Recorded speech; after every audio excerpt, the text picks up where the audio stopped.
The Galactic Council chamber was a marvel of engineering, a vast domed structure that hovered above the capital planet of the United Galactic Federation. Representatives from hundreds of species filled the room, their holographic projections flickering in the dim light. The air was thick with tension, as the Council prepared to make a decision that would shape the future of the galaxy. At the center of the chamber stood a human, Captain James Carter, looking decidedly out of place among the towering, multi-limbed, and bioluminescent delegates. He was tall by human standards, with a rugged face and a determined glint in his eye. But compared to the other species in the room, he was almost comically small and unassuming. The reason for his presence was the topic of heated debate. The Council had been deadlocked for weeks over the succession of the Celestial Throne, the ancient seat of power that had been vacant for centuries. The throne was not just a symbol. It held the key to an ancient technology that could unite or destroy the galaxy. The Celestial Throne had always been occupied by a member of the Ilarian royal family, a species revered for their wisdom and longevity. But the last Ilarian monarch had died without an heir, leaving the galaxy in turmoil. The Council had been tasked with selecting a new ruler, but the process had devolved into chaos, with each species vying for power. And then something unprecedented happened. The three Ilarian princesses, the last surviving members of the royal family, had made a shocking announcement. They had chosen Captain James Carter, a human, to be the new king. The Council was in an uproar. The announcement. The chamber fell silent as Princess Leora, the eldest of the three sisters, stepped forward. Her ethereal beauty was breathtaking, her silver hair cascading down her back like a waterfall of starlight. Her voice, soft yet commanding, echoed through the chamber. "We, the last of the Ilarian royal family, have made our decision," she began. "After much deliberation, we have chosen Captain James Carter of Earth to ascend to the Celestial Throne." The room erupted in chaos. Delegates shouted over each other, their voices a cacophony of outrage and disbelief. The Zorlax, a reptilian species known for their aggression, slammed their scaled fists on the table. The Quixarians, a race of insectoid diplomats, clicked their mandibles in disapproval. Even the Serene Lumina, a species of energy beings, pulsed with agitation. "Silence!" boomed the voice of High Chancellor Vorak, a towering figure with skin like molten lava. The room quieted, but the tension remained. "Princess Leora," Vorak said, his voice dripping with skepticism, "this is highly irregular. The Celestial Throne has always been occupied by an Ilarian.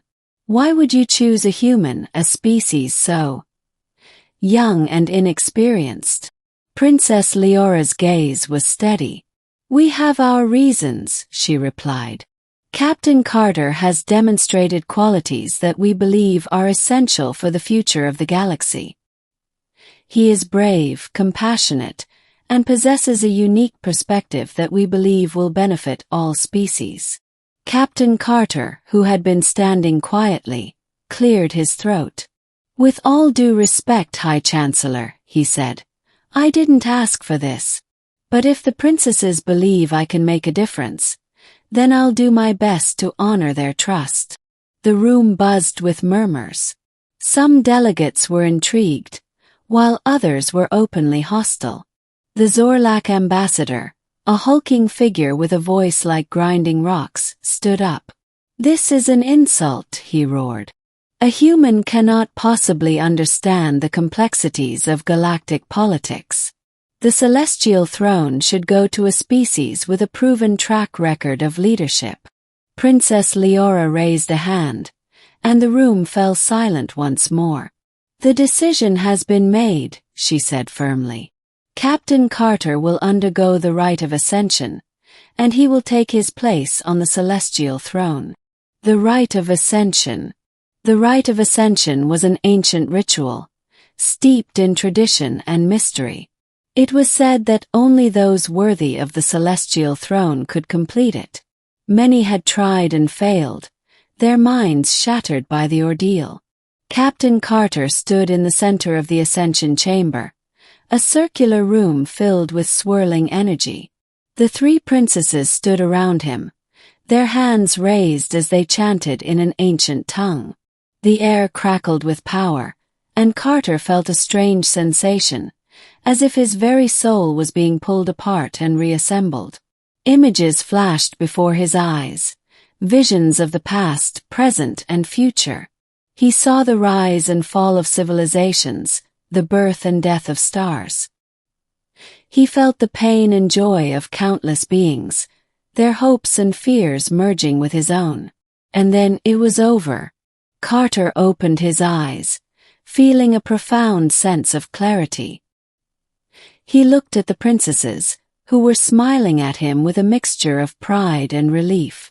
"You have passed the rite," Princess Leora said. "You are now the rightful ruler of the celestial throne." The coronation. The coronation was a grand affair, attended by representatives from every corner of the galaxy. The celestial throne, a massive structure of shimmering crystal, glowed with an otherworldly light as Carter approached it. He felt a surge of power as he sat down, the throne responding to his presence. The High Chancellor stepped forward, holding the crown of eternity, a circlet of pure energy. "By the authority of the Galactic Council, I crown you King James Carter, ruler of the celestial throne." The room erupted in applause, though some delegates still looked uneasy. Carter stood up, addressing the assembly. "I know many of you have doubts about me," he said. "But I promise you this. I will do everything in my power to unite the galaxy and ensure a future of peace and prosperity for all." The reign of King Carter. Carter's reign was marked by unprecedented progress. His unique perspective as a human allowed him to bridge the gap between species, fostering cooperation and understanding.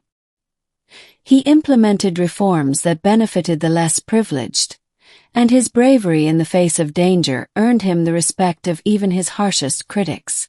One of his most significant achievements was the discovery of the celestial throne's true power, a device capable of harnessing the energy of stars.